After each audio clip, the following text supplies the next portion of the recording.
Oh. Yeah, guys, Oh. I'm glad to see you too. Oh. What do I do? What do I do?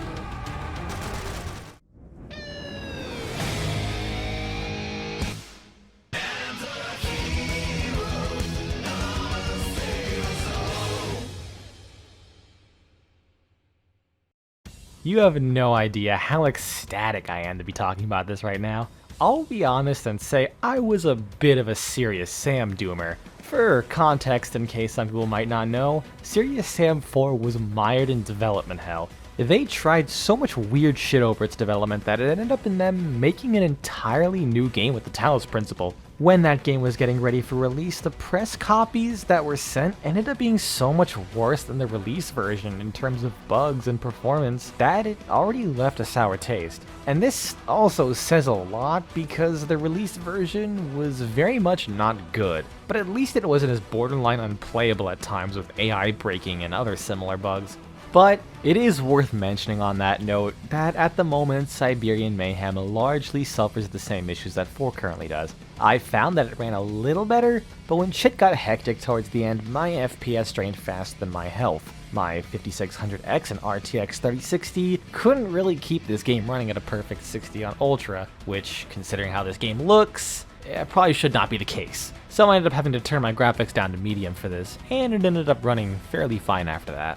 But yeah, so 4's technical issues and how it felt kind of unfinished in parts dominated a lot of the conversation surrounding it, even a year later, which is not really great for a niche title such as this. Which is a shame because in my eyes, Serious Sam 4 was still an excellent Serious Sam game despite its many issues. So, all of that on top of Crow Team almost immediately getting bought by Devolver, them almost instantly announcing Talos Principle 2, and Serious Sam 4 going on a 50% sale surprisingly quickly, I kind of accepted that the series probably wouldn't continue. Granted, that might still be true following this game. But never mind that. Here we are with another Serious Sam game, and this time it's actually not entirely done by Crow Team. This was developed by a newly formed Time Lock Studios, which is a Russian team comprised of a longtime Serious Sam modders. Although saying game might be a little too generous. This is actually a standalone expansion for Serious Sam 4 that acts as a bridge between the two final levels of the game, which originally felt inexplicably sudden. But don't think that means you need to play Serious Sam 4 in any capacity. First, the story in these games don't really matter because it's honestly kind of just bad, and if a Serious Sam story somehow does matter to you, the only thing it really spoils is a extremely inconsequential twist. So, how is this game? Well, as the title suggests, it's fucking awesome. At least if you enjoy Serious Sam games, and more specifically Serious Sam 4, since 4 is a surprisingly divisive topic even on the gameplay alone. And don't worry if you aren't familiar with 4, or even the series as a whole, I will do my best to try and give context. So, a quick summary of what Serious Sam is. It's a first-person shooter that largely revolves around absolutely huge hordes of enemies that come at you in a wide variety of situations. That's it pretty much. The main nuance is that your arsenal of weapons all have something they're naturally strong against, so each encounter is about analyzing what's coming at you and picking the best weapons or series of weapons to use. Past that, your only other defense is the good old WASD. Strafing is king in this game. Almost every last attack can be avoided by just knowing how to properly strafe it.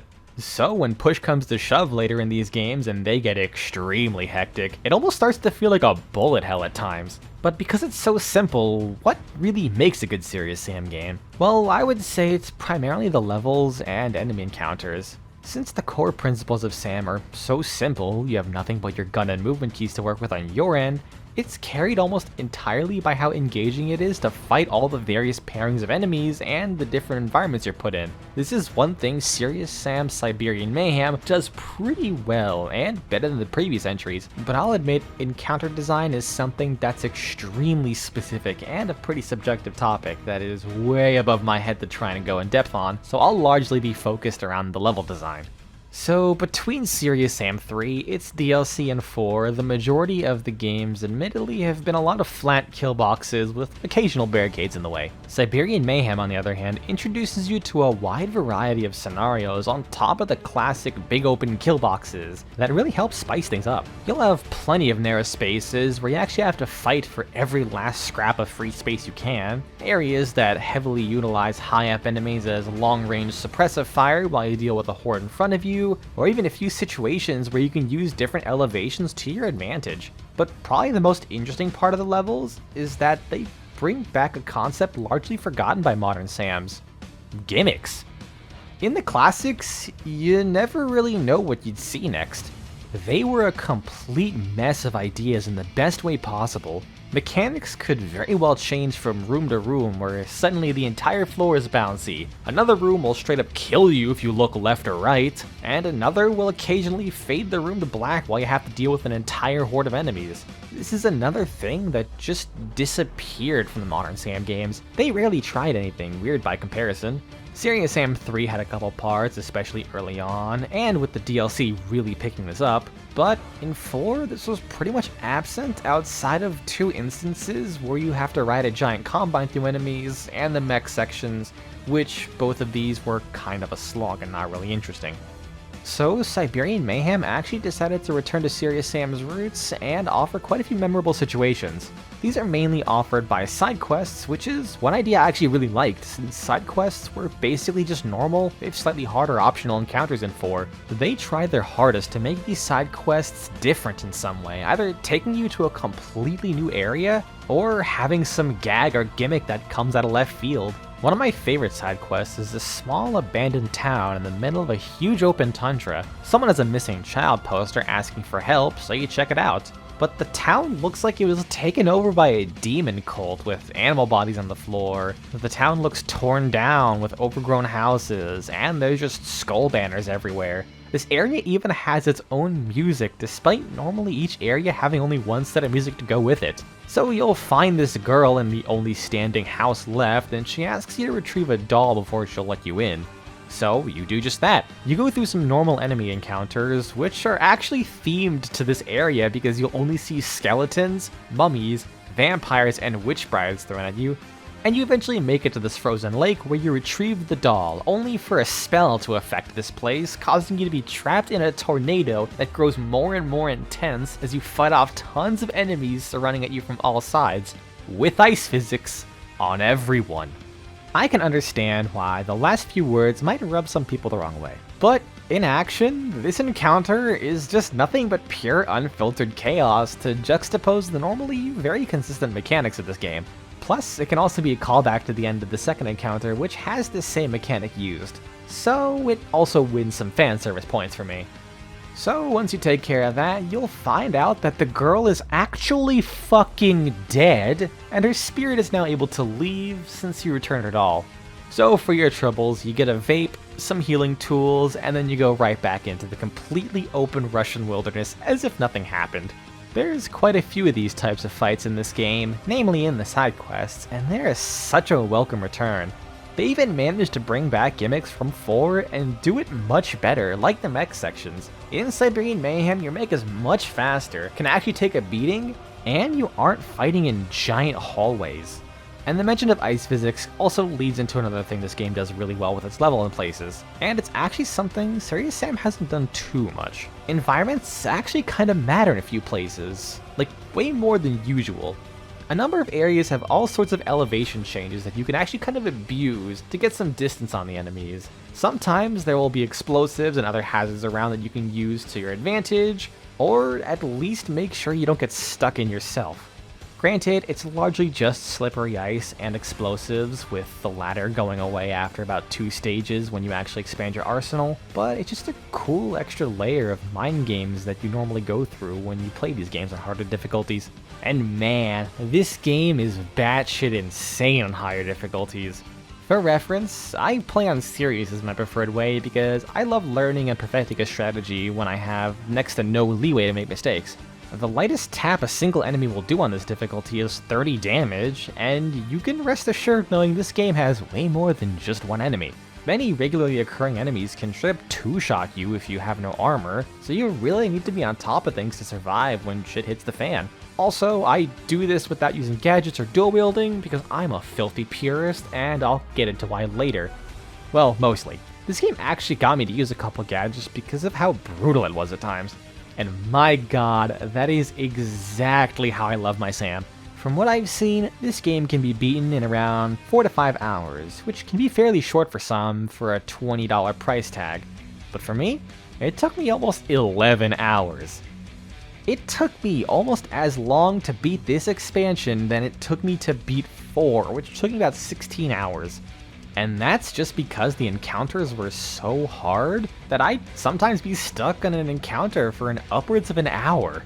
Siberian Mayhem is a pretty fitting title. On serious difficulty, this game is S&M. I'm not even mad at all that because all those encounters were either really engaging, had bitchin' music, or had some really cool gimmick to justify it being so hard. I felt that overall, the encounters were just a lot more interesting than 4, to the point where I didn't even mind that it took almost an hour and a half before I got a weapon that wasn't the shotguns and assault rifle. But again, I should mention that this was the highest difficulty, which doubles the damage enemies deal, makes enemies spawn faster, and spawn in greater quantities, while still being fair despite what it sounds like. Another welcome return is that of actually interesting secrets. Secrets in the classics weren't always traditional FPS secrets. Instead of just being depots for resources and some references, they're regularly stuffing them with gags or entire encounters. Sometimes you just pick up a single health pellet, get locked in a room with several of the toughest enemies in the game, and expect to survive. And other times you might get taken to a completely different area where the sizes of the enemies are completely flipped, so you have to deal with this weird juxtaposition of incredibly tanky ants and walking mountains that pop like a balloon. 3 and 4 largely got rid of them. There were some, but it was so few and far between, and what secrets that were there ended up just being a bunch of platforming secrets, where half the time you felt like you had to break the game to do the intended solution. Now, I can't speak for every secret in this game, since I usually end up only finding about half of them, but they're also hidden a lot better without having to rely on jank platforming. Sometimes there'll be a multi-layer secret where you have to find C4 from one secret, take it to a wall to unlock another secret, or just do some clever exploration. The secrets themselves once again like to mess with you. In one secret I picked up a huge armor kit and it proceeded to spawn an entire mega swarm of rolling explosives at me. In this other secret, behind a waterfall, I find a potion, which causes me to trip out and sends me to some bootleg Pyroland, where I fight some hilariously out of proportion enemies while wacky music's playing. They even snuck in some secrets which take you back to encounters from the classic Sam games, complete with all the low quality sound effects and world models, save for the enemies, just for that extra bit of fan service. There was almost nothing to this level in the past few games, let alone doing it consistently like this. But if I were to levy one criticism, they do use the C4 secrets a fair bit. It's to the point where, since C4s are pretty much exclusively secret weapons, you shouldn't really use it on enemies, just in case you find a C4 secret that you can blow up. Which is actually really unfortunate because this is the one game I felt the C4 could really get some use. And this now leads me to the other half of what makes a serious Sam game so good. That arsenal. The enemies are designed so specifically to go up against the repertoire of weapons at your disposal that any changes or additions can easily be felt. At least to someone as specific as me when it comes to these games, so the prospect of a straight up adding or removing weapons is a touchy subject, and Siberian Mayhem makes the bold move in changing up the arsenal more than almost any game has. On screen, I'm going to put up a quick rundown of all of the staple Serious Sam weapons that have appeared in pretty much every single game since the second encounter. Now, here's the weapons that were straight up not used or were moved to be secret only in this game. That kinda seems like a pretty big shift, and admittedly it is, but what they replaced it with in my eyes was very well done. So while the sniper and devastator are gone as we know them, they were both replaced by the crossbow. This weapon has no reload, instead just having a 1-second delay between each shot, and is able to pierce an infinite amount of enemies. In essence, combining the sniper and the devastator while not being as insanely strong as they were, while also ending up with a weapon that pretty much functions like the sniper in second encounter, but with some extra penetration. I really like the balance they struck with this. Yeah, it's insanely powerful at taking out big targets, but it's also only strong against those that you can headshot. The 200 damage it deals without a headshot isn't enough to one-shot anything you really want to use it for. Plus the 1-second reload means you can't just throw it out to quickly delete someone and put it back, since you're unable to swap weapons during reloads. So while it is extremely powerful and able to 1-2 shot many of the large enemies, it still doesn't invalidate any weapons like I felt the Devastator did. In 4, if you're able to dual wield the Devastators, you pretty much invalidated the cannon, which is meant to be Serious Sam's BFG style weapon pretty much. The next weapon is even more interesting as it's a little more new than just a penetrating sniper. This is a laser cannon that deals crazy damage while also heating up enemies and causing them to explode when they die, with the explosion dealing more damage the higher heat the enemy has. Essentially, enemies with more health will cause bigger and nastier explosions, and I absolutely fucking love this weapon. They essentially took the alt fire from the laser gun, which was just a giant ruin everything death ray that was also insanely powerful, and made it its own weapon since it was that unique. But this time, it's a bit better balanced, by not absolutely chewing through hordes and tougher enemies. It's still pretty quick, mind you, but it at least takes a little bit longer, and is a kinda jank because of the explosion mechanic. But it's really cool to see a weapon that allows you to assess a situation and adjust your targets accordingly, since you can just heat up a really big enemy and absolutely ruin the day of anything around it. The only problem I have with it currently is that ammo is kind of everywhere. You'd think with a weapon this strong that they'd kinda limit it a little bit, but they really didn't. And that's one thing that this DLC actually does pretty different. Ammo is kind of everywhere. I felt like I never once ran out of ammo for things that I was just spamming like a madman. Which is probably the better alternative for what Serious Sam 4 did, where ammo was kind of a little bit scarce in places, even though I didn't have too much of a big problem with it outside of the shotgun grenade launcher. As for the other two weapons that you won't really see in the game, well, as far as I can tell, the laser gun is straight up gone, which is admittedly a choice I kind of agree with because it felt like it overlapped too much with the minigun and assault rifle. The other weapon is the auto shotgun, which actually is in this game but was relegated to being a secret weapon that I actually never even found. Hell, I only found 2 pickups for it across the entire game, which, to be fair, is not entirely unwarranted as it was actually a hugely powerful weapon. Well, I'm not entirely sure the laser gun is gone. I'm kinda convinced they decided to move it to one of the new gadgets, which is the hover scooter. This thing basically allows you to move very fast, have a second health bar, and shoot with what is pretty much the old laser gun but stronger, which admittedly is pretty fun even if I don't like using gadgets too much. Along with that is another new gadget called the Tact. This is an airstrike marker that you can call down, and it will just cover the entire area in explosive ordnance for quite some time. And I can't really say much about these past that, honestly. I still don't particularly like the gadgets as they are now, since they're all essentially just a bunch of different I win buttons, but in different packages, save for the healing gadget, which at least requires you to be able to capitalize on having more health. Like, I'm not even joking. You can essentially skip entire encounters if you use just one of these because they last so long and have such a strong impact. I kinda wish they were a bit more common and you can find them without exclusively having them in secrets. And if they were also a little bit less powerful. I feel having these as one-off tools to further expand your arsenal would be healthier for the game overall than just having all the flavors of Serious Bomb. Serious Bomb, Diet Serious Bomb, Serious Bomb Cherry, you name it.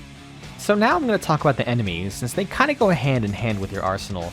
I actually felt that the enemies were handled pretty well this time around, and made me appreciate some other parts of the arsenal that I normally just didn't like or didn't really use too much. First up, we have an enemy that admittedly was kind of annoying at the start. These are the Hoppers. They are an upgraded form of an old Serious Sam enemy that just leapt at you in a straight line and died in one shot from pretty much anything. So, in here they zigzag around you, can fire projectiles, and are fairly beefy, taking 4 assault rifle shots to kill. They also come at you in pretty big numbers considering how mobile and chunky they are. However, that kind of changes a lot once you get the C4, the shotgun grenade launcher, or just a cluster grenade launcher. That's because while they do have a decent bit of HP, it's still low enough that the wide range AoE attacks from these weapons can easily manage hordes of them. Another enemy is an upgraded form of the Zealot. They function the exact same, where they charge at you, you sidestep them to avoid their smash and shoot their back.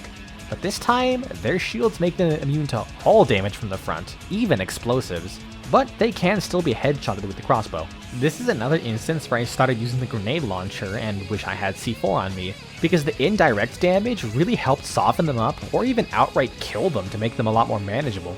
This allows the grenade launcher's unique ability to manually detonate its grenades really shine here. And the last new enemy is a version of these flamethrower guys called Draconian Burners. Instead of a flamethrower, they come equipped with laser beams that are insanely powerful. They also have higher health, near identical to that of the major biomech, which makes them the second tankiest enemy in the game outside of the Canoom. So as a result, these guys are priority 1 no matter what. Unlike most other enemies, where you can largely get away with strafing and backpedaling if they're far away enough, these guys will often perform a sweeping attack that requires you to jump over it. And like I said, that weapon is very powerful. It does some crazy damage to you. And if they aren't doing that sideways sweep, they'll do a forward sweep, which you can just barely dodge if you're focused on dodging them. So you really won't be incidentally dodging these guys a whole lot. Like, I would almost say these guys are too powerful because they're really tanky and do some insane damage that can be pretty hard to avoid. The biggest saving grace they have is that, just like the other Draconian enemies, you can headshot them by hitting the gas tanks on their back, which means with the crossbow you can actually take them out in 2 shots.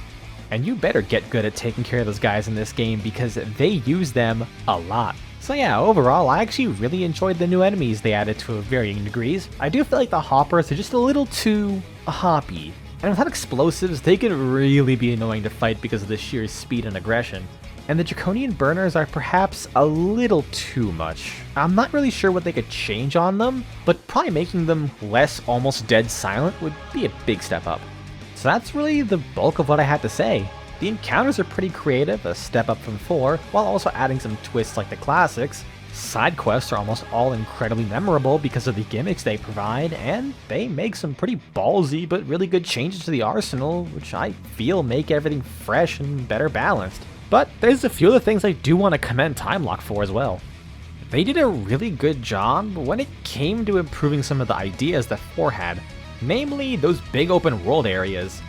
They're much more condensed and packed with more stuff to search for that it actually rewards you for exploring a bit. Not only that, but I absolutely love the way they utilize the terrain and how the environment's changed.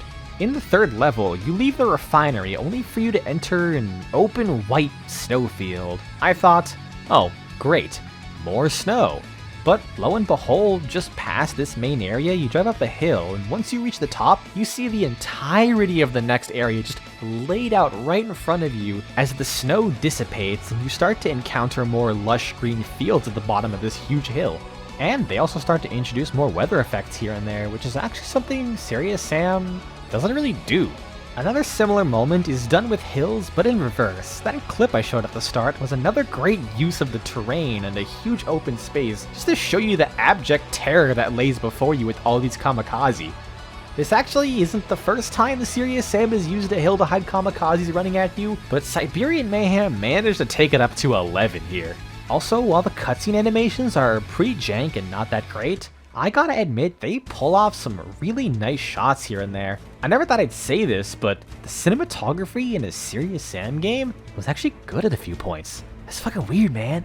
And last but not least, one thing I have to fully give these guys all the credit for, they actually made a truly amazing Serious Sam final boss. I never considered these games to have good boss fights. I did enjoy most of 4's, with the exception being the final boss.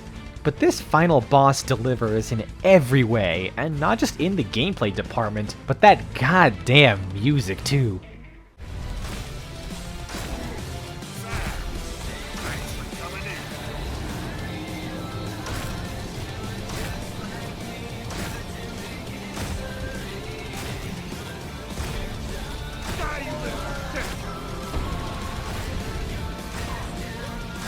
Come on.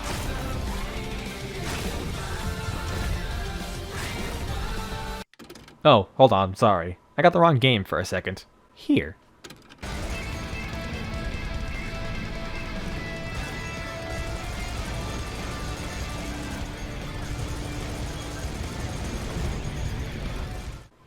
That's right, they pull out a banger of a remix for the first major boss fight in the second encounter. This game admittedly went way harder on blatant fan service in the past few games, and normally I'm not too big on loads of fan service, but considering the last few games have serviced us like a fan at a plumber's convention, yeah, I'll take it. So, with that boss defeated, you reach an interesting twist, but also not. So, some major spoilers ahead, I guess, if you care. So you actually killed this character at the end of the game, which is kind of a shock considering he's supposed to be in the final level of 4, which takes place after this game. But this game immediately reminds you why you shouldn't be shocked to begin with. They decided to double down on the alternate timeline Sam thing that came out of literally nowhere in 4, and use it to explain why killing this guy didn't happen, and won't matter because our timeline is doomed. I'll admit, as much as I say that story in this game doesn't matter, I still really didn't like this, but it at least did expand it on a way that I kinda did like. Basically, future Sam is a version of Sam, presumably maybe sometime post second encounter, who actually managed to find a way to travel through time and through different timelines on his own. What I like is how Sam decided to use this power to study every alternate timeline that he could to see what worked and what didn't, help fix some timelines like we see in the base game, and pick up as many people and Sams from doomed timelines to take on Mental, which is the big bad of this series that we've literally never seen after 20 years. I actually kinda like this turn because at least it makes the stupid timey-wimey bullshit have a more interesting purpose, where we finally get a hint that we might actually be taking on Mental soon. Or they'll just keep releasing prequels until we're playing Serious Sam 9, the second grade. So, that's Siberian Mayhem. These longtime Russian modders that they got together to work on this game have gone above and beyond when it comes to delivering on a proper Sam experience. I kinda hope they got some of that fan service out of their system if they're going to try for a new game, so they can replace it with more memorable encounters, like the ones that they're often making callbacks to. I fully believe they can do that as well, and this has me excited for the future of Serious Sam, as this game shows that these guys are incredibly talented and know exactly what Serious Sam should be.